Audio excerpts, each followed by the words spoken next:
रामकृष्ण हरी. मस्तके पायावरी सर्व वारकरी संतांच्या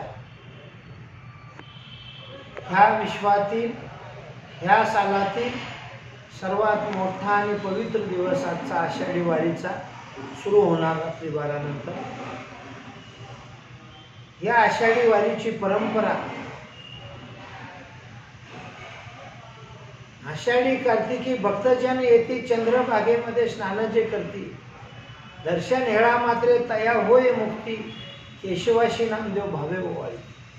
या भूमिकेतून तमाम देशातील आणि जगातील वारकरी संप्रदायाचे पाईक पंढरपूरमध्ये विविध दिंड्या विविध संतांच्या ठिकाणाहून दिंड्या घेऊन पंढरीला पोचत असतात.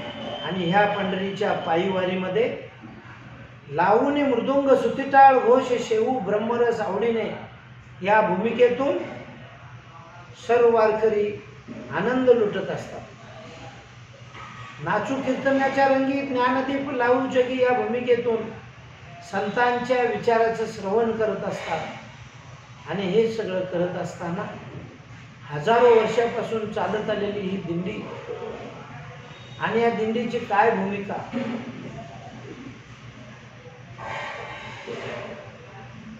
तरी म्या विठ्ठल पाहिला रिका टाव नाही उरला,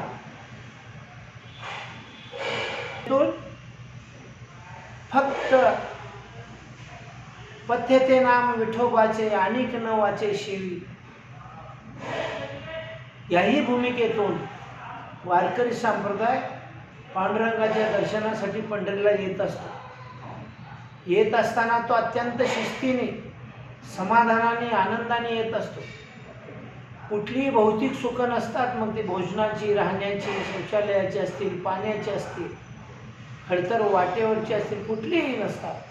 परंतु भौतिक सुखाला डावलून फक्त यारे यारे लहान थोर, याती भलते नारी नर, किंवा कोण्याही जीवाचा नगडो मत्सर, किंवा भेदाभेद भ्रममंगळ या भूमिकेतून सर्वजण खांद्याला खांदा लावून पांडुरंगाचे, माऊलींचे, तुकोबारायांचे, मुक्ताईंचे, एकनाथ महाराजांचे अभंग गात येत असतात.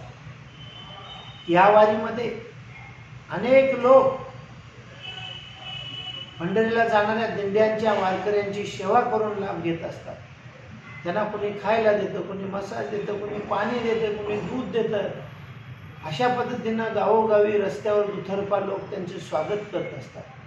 त्या पंचक्रोशीतील लोक त्या संतांच्या पादुकांचे स्वागत करून त्याचा दर्शन घेऊन कीर्तनाचा, भजनाचा, अभंगाचा लाभ घेत असतात. आणि अशा पद्धतीची हजारो वर्षापासून चालत आलेली वारीची परंपरा अखंडपणे चालू असताना एका जागतिक महामारी, पूर्वी प्लेग, पटकी, विषमज्वर, नारू असे रोग यायचे, या रोगांच्या साथी यायच्या. तशाच पद्धतीची शेकडो वर्षानंतर एक साथ आलेली आहे, कोरोना नावाची. आणि त्या साथीमुळं वारीला खंडित म्हणता येणार नाही, कारण पादुका ठराविक मुख्य मानकऱ्यांच्या माध्यमातून पंढरीला पोचणार आहे. त्या पोचल्यानंतर त्याला नामदेवांच्या पादुका घेऊन ते स्वागताला येणार आहेत. आणि मग पंढरीमध्ये, वैकुंठ पंढरीमध्ये मोठ्या प्रमाणात नगर प्रदक्षिणा होईल. फक्त एकच घडलेलं आहे, ह्यावेळी सर्व देशातील, जगातील येणारे जे वारकरी संप्रदायाचे पाईक होते त्यांना मात्र या वारीमध्ये सहभागी होता येणार नाही. आणि ही भूमिका वारकरी संप्रदायाने का घेतली? भोगाशिवाय कोरोना होणार नाही, योगाशिवाय मृत्यू होणार नाही, हे सगळं माहीत असून सुद्धा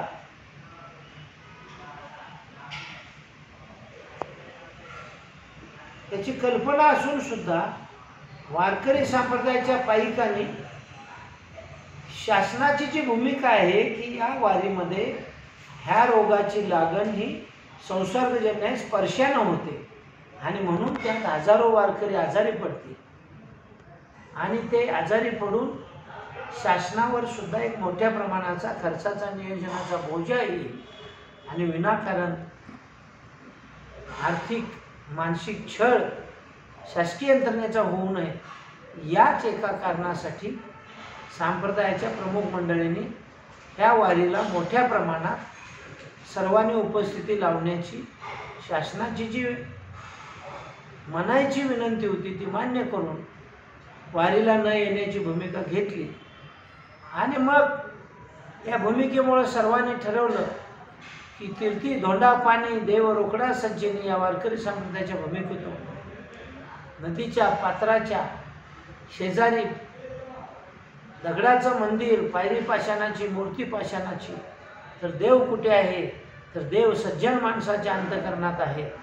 आणि याच भूमिकेतून प्रत्येकाने आपापल्या घरी आपापल्या गावी असणाऱ्या मंदिरामध्ये आषाढी वारी साजरी करायची। अभंग कीर्तन तेही अंतर ठेवून अत्यंत कमी प्रमाणात उपस्थिती ठेवून किंवा आपापल्या घरच्या देवाऱ्यावर हा विठ्ठल पूजायचा।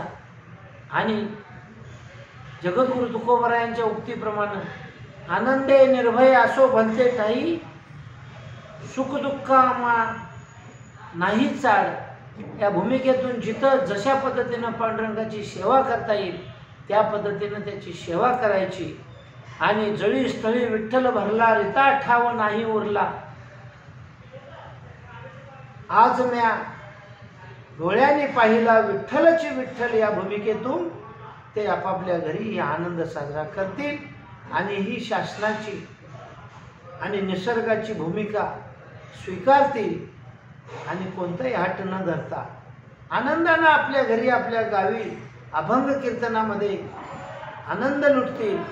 आणि हा प्रसंग ह्या वर्षापुरता मोठ्या प्रमाणात न होता फक्त ठराविक मानकरी पालखीचे त्याच्यासोबत तेही हेलिकॉप्टरने न्यायचे होते पण 5-5 लोक जाऊन त्याची पूर्तता होणार नाही।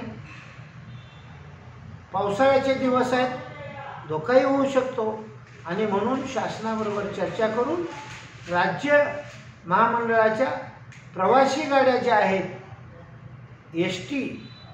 त्यातून पंढरीला या सगळ्या मानाच्या निवृत्ती ज्ञानदेव सोपान मुक्ताबाई एकनाथ तुकाराम या पालखी आदल्या दिवशी दशमीला पंढरीत पोहोचणार आणि नामदेवांच्या पादुका येऊन त्यांना नामदेव महाराज त्यांना स्वागत करून घेऊन जाणार। हा आनंदाचा सोहळा कमी प्रमाणात आटोपशीर होणार पण घरोघरी संपूर्ण वारकरी संप्रदायाच्या कुटुंबामध्ये मोठ्या उत्साहाने आनंदाने हे आषाढी वारी साजरी करणार।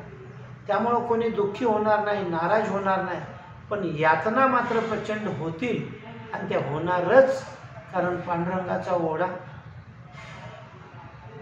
भजन पूजन एकत्रित येऊन मोठ्या उत्साहानं आनंदानं साजरा करण्याचं काम प्रत्येक वर्षी 20 दिवस करत असतात पण ते ह्या वर्षी ह्या महामारीमुळे करता येत नाही।